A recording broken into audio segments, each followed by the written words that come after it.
돌아오신 하나님의 말씀은 느헤미야 6장 1절부터 4절입니다. 지금 이제 거의 모든 작업이 끝나갈 무렵입니다. 성문만 달면 됩니다. 근데 이들의 방해는 더 심했습니다.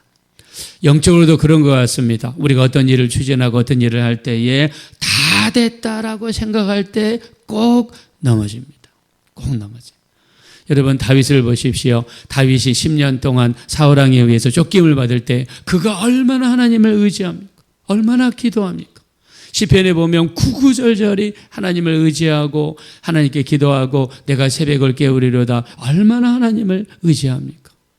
전쟁에 나갈 때도 같이 나가고 우리 사무엘상 30장 8절에 아말렉이 쳐들어와서 600명 병사들의 아내들과 자식들을 다 뺏어갔을 때 당장에 쫓아가서 하루라도 빨리 시간을 아껴서 쫓아가기에도 부족한데 다윗이 한 행동이 무엇입니까? 에봇을 가져다가 하나님 앞에 무릎 꿇고 기도하지 않습니까? 어떤 일이든지 간에 하나님께 맡기며 기도하는 그런 다윗의 모습을 봅니다. 도읍을 정할 때도 기도하고 블레셋 군대가 쳐들어왔을 때도 기도하고 자 그러나 나라가 안정이 되고 통일 이스라엘을 이루게 되고 주변에 있는 나라들이 조공을 바치게 되니까 밤에 잠자야 될 이 다윗이 아침부터 저녁 때까지 잠을 자고 저녁에 일어나서 옥상에서 거닐다가 목욕하는 여인을 발견하고 바세바를 궁으로 들여서 바세바를 범하고 완전 범죄를 위해서 바세바의 남편이었던 우리아를 이 전성 가장 치열한 곳에 배치하고 아군이 슬쩍 뒤로 물러가게 만들어서 사람을 죽이는 과연 이 사람이 다윗인가 할 정도로 사람에게는 양면이 있습니다. 성령으로 충만할 때 그러나 성령으로 또 충만하지 못할 때 또 그렇게 사람이 좋을 때 또 사람이 어떻게 저렇게 변할 수 있는가 양면성이 누구한테 있습니다.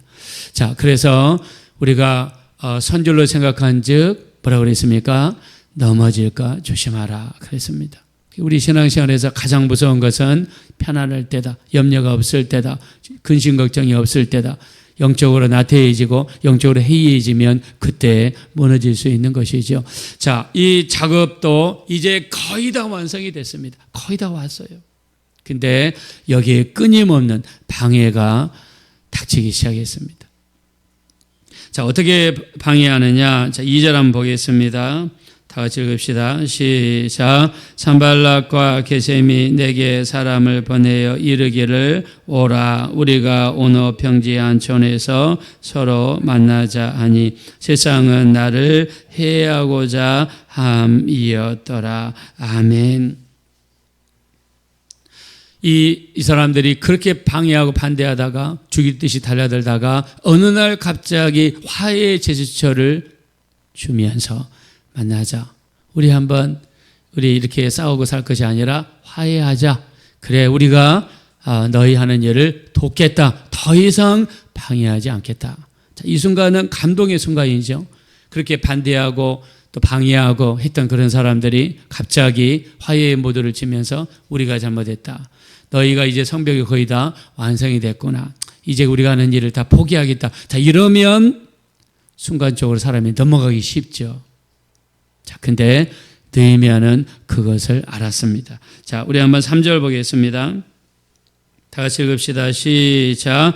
내가 곧 그들에게 사자들을 보내어 이르기를 내가 이제 큰 역사를 하니 내려가지 못하겠노라. 어찌하여 역사를 중지하게 하고 너희에게로 내려가겠느냐 하매.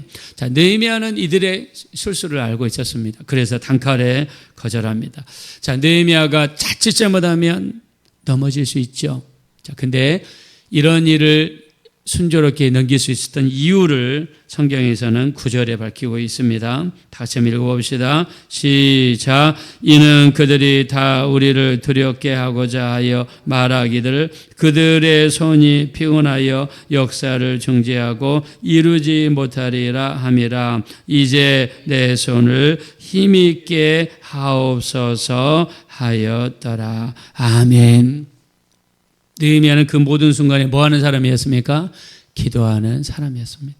기도하는 사람에게는 하나님의 인도하심이 있습니다. 하나님이 주시는 지혜가 있고요. 영역이 있고요. 영감이 있습니다. 때로는 하나님께서 직접 말씀하기도 하시고 주변 사람들을 통해 말씀하기도 하시고 우리 심령 속에 강한 음성을 주시기도 하시고 때로는 우리에게 영역과 영감을 주셔가지고 가서는 안 되겠다는 강한 메시지를 어떤 방법으로든 기도하는 사람에게는 이루어 주시는 하나님의 역사가 나타나는 줄로 믿습니다. 느헤미야는 기도하는 사람이에요. 그래서 기도하는 사람이니까 이런 모든 일에도 이길 수 있었습니다. 자, 이렇게 넘어가지 않으니까 이 사람들이 다섯 번째 편지를 쓰는데요. 다섯 번째는 네가 왕이 되고자 한다.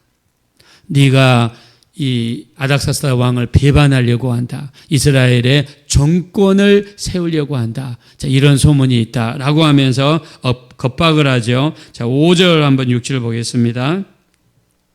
우리 한번 느헤미야 6장 5절 6절 시작. 산발락이 다섯 번째는 그 종자의 손에 봉하지 않는 편지를 들려 내게 보냈는데 그 글에 이르기를 이방 중에도 소문이 있고 가스무도 말하기를 너와 유다 사람들이 모반하려 하여 성벽을 건축한다 하나니 네가 그 말과 같이 왕이 되려 하는도다.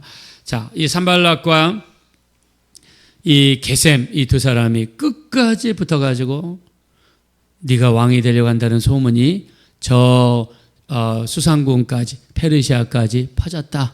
너 이제 어떻게 할래? 그러면서 겁박을 합니다. 그러면서 우리가 너의 방패막이가 되어주겠다. 우리 만나자는 것이죠. 가면 어떻게 되겠습니까? 가면 군사들에게 둘러싸여서 느헤미야는 죽임을 당할 수밖에 없습니다. 자, 이제 이런 사람의 수수가 통하지 않자 이 산발락과 도비아와 게셈 이 세 사람은요 누구를 쓰냐면 이스라엘의 선지자를 돈으로 매수합니다.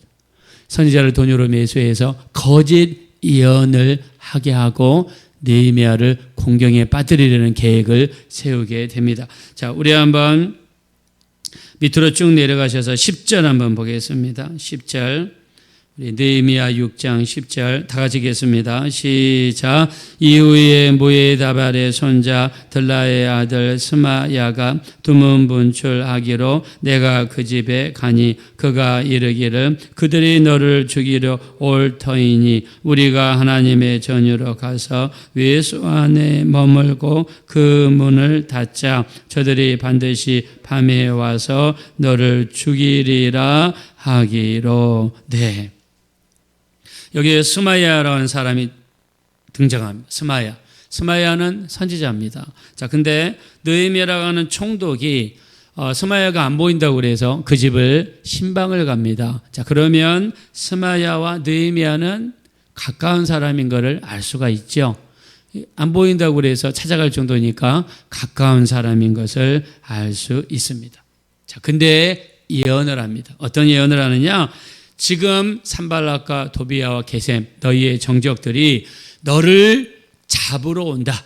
너는 이제 좀 있으면 죽을 것이다. 그러면서 성전 외소에 숨어라라고 이야기를 합니다. 자, 성전 외소는 우리가 이야기하면 성소입니다. 자, 성전은 지성소가 있고 성소가 있죠. 지성소를 내소, 성소를 외소라고 부릅니다. 자, 근데 이 지성소는 대제사장만이 들어갈 수가 있죠. 근데 외소라고 불리는 성소는 제사장만이 들어갈 수가 있습니다. 이스라엘 백성 중에 누구도 성소에 들어가지 않습니다. 제사장 외에는 절대로 들어가지 않습니다. 자, 근데 지금 이스라엘의 상황을 보십시오. 70년 이상 이스라엘은 황폐되어 있었고 성전도 파괴되어 있었고 그리고 영적인 활동이 중지되어 있었고 말씀도 희박한 그런 상황에 살고 있죠. 자, 그러면 이 상태에서 네 목숨이 지금 경각에 달렸다. 너 빨리 피하는 것이 낫겠다. 자, 이 말을 하는 사람이 평민이 아니라 말씀을 전하는 선지자가 예언이라고 하면서 이런 이야기를 하면 넘어갈까요? 안 넘어갈까요? 넘어가기가 쉽죠. 자, 그러나 느헤미야는 알고 있었습니다. 이것이 이 술책에 의한 뇌물을 받고 느헤미야를 공경에 빠뜨리려는, 들어가면 죽을 수도 있고 일반인으로서 성소에 들어가면 수많은 이스라엘 백성들의 비난을 받게 될 것이고, 그리고 분란이 일어나서 성벽 재건하는 것이 어려움을 겪을 수가 있는 것이죠. 자, 우리 한번 11절 보겠습니다. 자, 11절, 12절 시작. 내가 이르기를 나 같은 자가 어찌 도망하며 나 같은 몸이면 누가 외소에 들어가서 생명을 보존하겠느냐. 나는 들어가지 않겠노라 하고 깨달은 즉 그가 하나님께서 보내신 바가 아니라 도비야와 산발렉에게 뇌물을 받고 내게 이런 예언을 함이라. 아멘. 세상에 선지자가 뇌물을 받고 거짓 예언을 느헤미야에게 했습니다. 자, 이런 일은 전에도 있었죠. 발람이라는 선지자, 민수기 22장에 나오죠. 돈을 받고 제한하는 그 돈 제한의 기가 솔깃해서 나귀를 타고 발락이라는 왕, 모압 왕이었던 발락이라는 왕에게 가다가 나귀 입을 하나님이 여셔서 나귀로부터 책망을 들었던 어리석은 선지자 발람의 이야기도 나와 있습니다. 만약 느헤미야가 기도하지 않는 사람이고 솔깃해서 이 외소에 성소에 들어갔더라면 아마 무서운 결과가 일어날 것입니다. 자, 일반인들은 성소에 들어가면 안 됩니다. 자, 성경에는 들어갈 곳이 있고 들어가서는 안 되는 곳이 있죠. 가야 될 곳이 있고 가서는 안 되는 곳이 있고 해야 될 일이 있고 해서는 안 될 일이 있습니다. 느헤미야는 신앙 양심에 비추어서 일반인으로서 성소에 들어가는 것을 절대로 하지 않았습니다. 자, 이 약속의 말씀, 하나님의 말씀을 지켰을 때 하나님께서는 그에게 피할 길을 열어주신 줄로 믿습니다. 자, 우리 이 일을 더 이길 수 있는 건 느헤미야의 기도죠. 14절 보겠습니다. 다 같이 한번 읽겠습니다. 시작. 내 하나님이여 도비야와 산발락과 여선지자 노야다와 그 남은 선지자들 곧 나를 두렵게 하고자 한 자들의 소행을 기억하옵소서 하였노라. 아멘. 자, 느헤미야는 여기서도 기도하는 사람인 것을 성경에서는 보여줍니다. 느헤미야는 어떤 일이든지 무슨 일을 당하든지 간에 기도하는 사람이었습니다. 4번이나 산발락과 이 산발락, 게셈 이런 사람들이 느헤미야를 유혹해서도 넘어가지 않았습니다. 5번째 편지를 보내서도 넘어가지 않았습니다. 6번째 이 스마야라고 하는 선지자를 통해서 유혹하고 또 예언을 통해 미혹했지만 넘어가지 않았습니다. 그 이유는 느헤미야는 기도하는 사람이었기 때문입니다. 기도할 때 이런 하나님의 역사가 나타나게 될 줄로 믿습니다. 저는 인천 주한장로교 그 나게멜 목사님, 지금은 은퇴하셨지만 저는 이 목사님을 굉장히 존경합니다. 이분이 이런 간증을 하시더라고요. 이날에 자기가 목회하실 때 집사님, 여자 집사님 2분이 인천 그 항구에서 급하게 전화가 왔습니다. 목사님, 지금 아주 좋은 투자처를 제안을 받았는데 돈을 1,000만 원을 넣으면 1,000만 원을 받는 엄청난 좋은 이 제안을 받았다는 거예요. 근데 그 사람이 남편과 아주 친한 사람이라는 거예요. 목사님 한번 좀 기도해 주시겠습니까? 갔대요.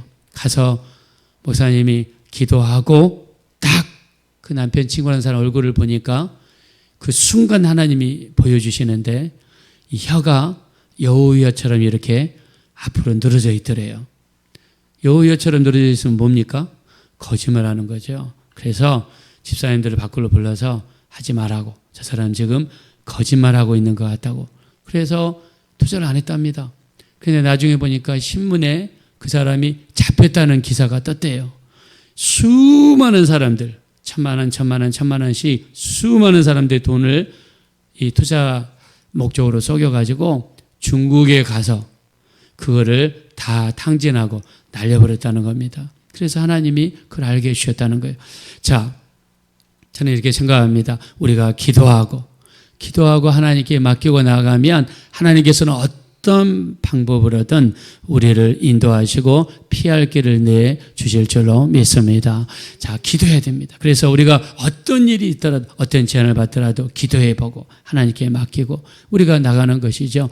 자, 그런 일이 우리에게 많이 있을 수도 있고 없을 수도 있지만 무조건 기도하는 것입니다. 하나님께 맡기고. 그래서 느헤미야처럼 이 산발락과 게셈, 도비야 이 사람들이 끝까지 함정을 파고 미혹하고 유혹하고 넘어지게 했지만 느헤미야가 쓰러지지 않는 이유는 하나님을 의지하고 하나님께 기도했기 때문입니다. 우리도 오늘 있을 어떤 일이든 하나님께 맡기시고 하나님께 기도하시고 우리 고린도전서 10장 13절입니다. 사람이 감당할 시험 밖에는 당한 것이 없나니 하나님은 미쁘사 우리가 감당하지 못할 시험 당함을 허락지 아니하시고 감당하지 못할 즈음에 피할 길을 내사 능히 감당하게 하시는 줄로 믿습니다. 우리 기도하셔서 어떤 어려움이라도 이길 수 있는 우리 모두가 되어지시기를 예수 이름으로 축원합니다. 이 시간 기도하실 때 마지막 때 우리가 어떤 미혹과 유혹과 어려운 일이 있더라도 기도하기 원합니다. 하나님께 맡기기 원합니다. 하나님께 맡기고 기도하고 하나님께 여쭤보고 하나님의 인도하심을 받아 승리할 수 있는 우리의 삶이 되게 해달라고 합심으로 간절히 기도하겠습니다. 허락하시고 자비로우신 하나님 진심으로 감사합니다. 우리를 불쌍히 여겨주세요. 긍휼히 여겨주세요. 우리 하나님 우리를 도와주세요. 불쌍히 여겨주세요. 어떤 힘들고 어려운 일이 있어도 맡기기 원합니다. 여쭤보기 원합니다. 기도하기 원합니다. 우리 하나님께 돌다리도 두드리고 건너가는 것처럼 여쭤보고 물어보고 행동으로 옮길 수 있는 우리가 되기 원합니다. 귀하신 주 예수님 우리 주님께 모든 이것을 두적을 맡깁니다. 우리 주권을 하나님께 드립니다. 하나님께서 주장하시고 인도하시며 축복하시고 역사하여 주시고 도와주시옵소서.